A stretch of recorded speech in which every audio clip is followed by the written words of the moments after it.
আসসালামু আলাইকুম। তোমরা যারা কুমিল্লা বিশ্ববিদ্যালয়ে এমনিতে ভর্তি পরীক্ষা দিবা, তোমরা জানো যে ঢাকা বিশ্ববিদ্যালয়, রাজশাহী বিশ্ববিদ্যালয়, চট্টগ্রাম বিশ্ববিদ্যালয়, জাহাঙ্গীরনগর বিশ্ববিদ্যালয় তুলনায় কুমিল্লা বিশ্ববিদ্যালয়ে ভর্তির প্রতিযোগিতা অনেক বেশি। এটা হয়তো জানো।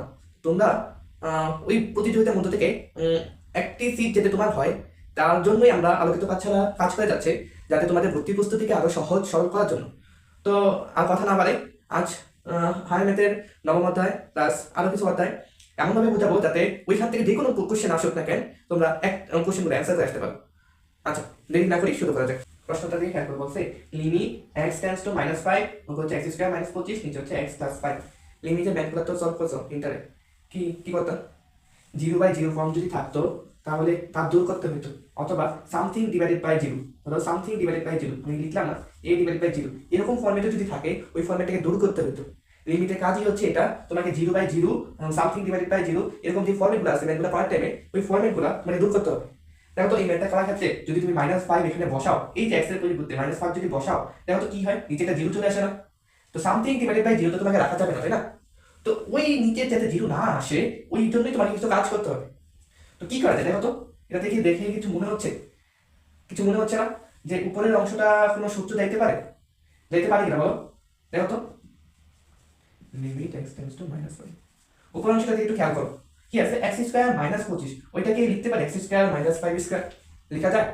তো x স্কয়ার -5 স্কয়ারকে কিভাবে ভাঙা যায়? x প্লাস 5 x মাইনাস 5, কিসের ফর্মুলা? হ্যাঁ, a square minus b square formula. আর নিচে কি? x plus 5, x plus 5 x plus 5 কাটা। দেখো তো তারপর কি আসে? লিমিট x টেন্ডস টু -5, কাটা গেলে শুরু থাকে কি? x minus 5। x এর পরিবর্তে যখন নাকি তুমি এখন লিমিট উঠাই দিতে পারো, কারণ 0/0 ফর্মেট আসবে না যখন তুমি x এর মানটা এখানে বসাবে, আর যখন বসাও তখন কিন্তু লিমিট উঠে যায়। যেমন x এর পরিবর্তে -5 যখন বসাবা তখন লিমিটটা উঠাই দিবা, x এর পরিবর্তে -5 বসাও, আর কি -5, -5 কি আসলো? -10। আচ্ছা, একটু ওই ম্যাথটা দিকে একটু খেয়াল করো তো, কি বলছে? Limit x tends to 0 sin x square divided by x। আচ্ছা, তাহলে এটা কিভাবে করা যায়? নিচেও 0 আসতেছে, উপরে যদি বসে 0/0 ফর্মেট আসতেছে, ওটা দূর করা লাগবে। আচ্ছা, ওইটা না একটা সরাসরি ফর্মুলা দিয়ে করা যায়। কি ফর্মুলাটা? দেখো কিছু ফর্মুলা জানো, limit x tends to 0 sin x divided by x সমান সমান 1, আবার limit x tends to 0 tan x divided by x সমান সমান 1। এই ফর্মুলা অনেক ইম্পর্টেন্ট। তো দেখো তো, ওইটা sin x স্কয়ার আছে, sin x তো নাই, বাট ওই ফর্মেটে যদি আমি বানাইতে চাই, দেখো তো নিচে কিছু দেওয়া লাগতেছে, মানে লিমিট x টেন্ডস টু 0, আমি ওই অংশটাকে এই যে এটা ফর্মেটে বানাইতে চাই, মানে উপরে যা আছে নিচে আমি তাই বানাইতে চাই। তাহলে যদি বানাইতে হয় আমি নিচে একটা এক্সট্রা গুণ দিতে হবে, তাই তো? sin x স্কয়ার নিচে আমি একটা এক্সট্রা গুণ দিই, তাহলে তো হয়ে যায়, তাই না? এক্সট্রা গুণ দিই মানে হচ্ছে x স্কয়ার বানাই দিই। এটা কি x স্কয়ার ছিল? x ছিল, তুমি ওইটাকে x স্কয়ার বানাইছো, তাহলে জোর করে তো একটা x আনছো নিচে, তো উপরে তো একটা x আনা লাগবে না? তো লিখে দাও উপরে কি একটা x। দেখো তো এই টোটাল পার্টটা দিয়ে একটু খেয়াল করো, টোটাল পার্টটা দিয়ে একটু খেয়াল করো, কি সেইভাবে না দিয়ে বুঝ পারা হয়তো, আমি কালারিং দিয়ে দিই। এই টোটাল পার্টটা দিয়ে একটু খেয়াল করো, কি আছে এখানে? যে limit x tends to 0 sin x square divided by x square. দেখো তো ওইটা এই টাইপটার সাথে হুবহু মিলতেছে না? মিলতেছে। যদি মিলে তখন তুমি বলবা কি কতটুকু মান মান, আর লিমিটকে কিন্তু আলাদা বসানো যায়, জানো?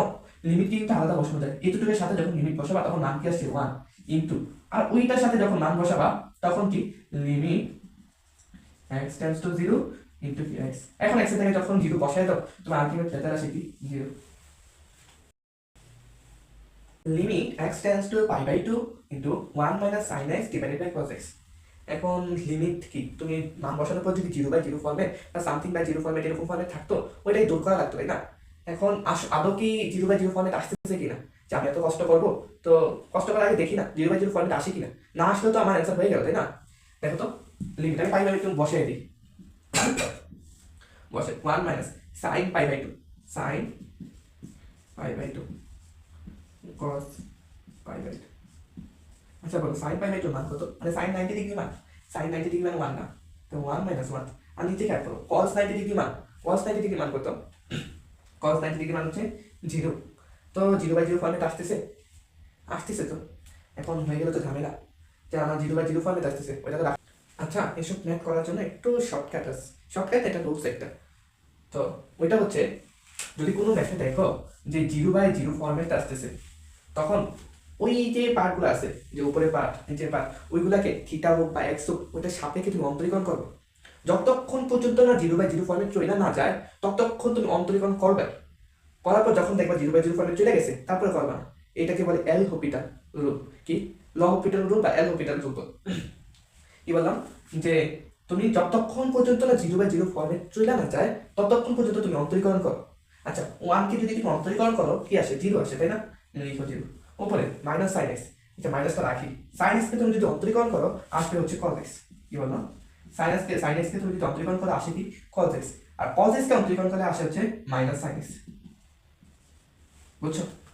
এখন তুমি না, আচ্ছা এখন তুমি যদি এই পাই/2টা এখানে বসাও, মানে মানটা বসাও, তখন দেখো তো কি আসে? তো মাইনাস cos π/2, cos π/2 মান কত? cos 90 ডিগ্রি মান কত? 0 না? তো 0 আসলো। আর নিচে দেখো মাইনাস sin π/2, sin π/2 মান কত?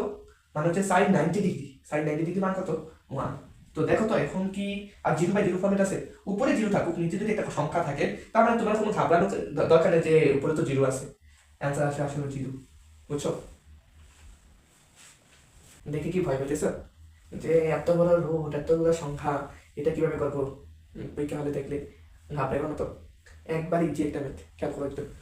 বলছে কি y is equal to root over x plus root x plus এরকম dot dot dot dot dot বলছে dy/dx, মানে তোমাকে অন্তরীকরণ করতে বলছে।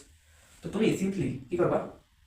y রুটকে কিভাবে দূর করে? স্কয়ার করবে না? তো স্কয়ার করে দাও দুই পাশে স্কয়ার করো। কি হয়? x প্লাস একটা রুট উপরে একটা রুট চলে যায়, তাই না? x প্লাস আবার রুট সামথিং, ওই যে এই অংশটা x plus root x plus dot dot dot dot dot চাইতেই থাকে। এখন বলো এটা তো ইনফিনিটি পর্যন্ত ছিল না? তো অনেকগুলা থেকে তুমি জাস্ট কি করলা? স্কয়ার পাখানো একবারে উপরে বাহিরের রুটটা চলে গেল। দেখো তো এটার চেহারা আবার ওয়াই এর মতো মনে হচ্ছে? চেহারাটা ওয়াই এর মতো মনে হচ্ছে না? যে ওয়াই যা ছিল তাই তো আবার ব্যাক আসলো না? তো এইভাবে লেখা যায় ওয়াই স্কয়ার সমান সমান এক্স প্লাস ওয়াই। লেখা যায় কিনা বলো? এখন তুমি অন্তরীকরণ করো।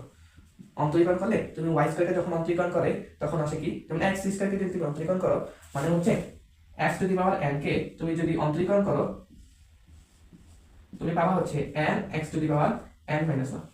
এটা একটা ফর্মুলা। তো তুমি ওয়াই স্কয়ারকে যখন অন্তরীকরণ করবা তখন তুমি পাবা কি? 2y ইন্টু 2y কেন? ওই যে 2টা সামনে আসলো, y to the power 2 minus 1 মানে 2y। আর এটা তো আসলে x ছিল না, ছিল x। তুমি এটাকে x ধরে নিছো। তো যদি কোনো কিছুকে তুমি ধরে নাও তাহলে ওইটা আসলে তোমার রিয়েল মান না। তোমাকে ওইটাকে যদি ধরে নাও তাহলে তোমাকে আবার ওই জিনিসটাকে অন্তরীকরণ করা লাগে। যেমন এটাতে x ছিল না, এটাকে তুমি x ধরে নিছো, এই জন্য কি তুমি এটাকে আবার অন্তরীকরণ করো, মানে dy/dx। বুঝছো? আচ্ছা, ওইখানে x কে যদি তুমি x এর সাপেক্ষে অন্তরীকরণ করো থাকে কি 1, y কে যদি তুমি y এর সাপেক্ষে অন্তরীকরণ করো হয় কি?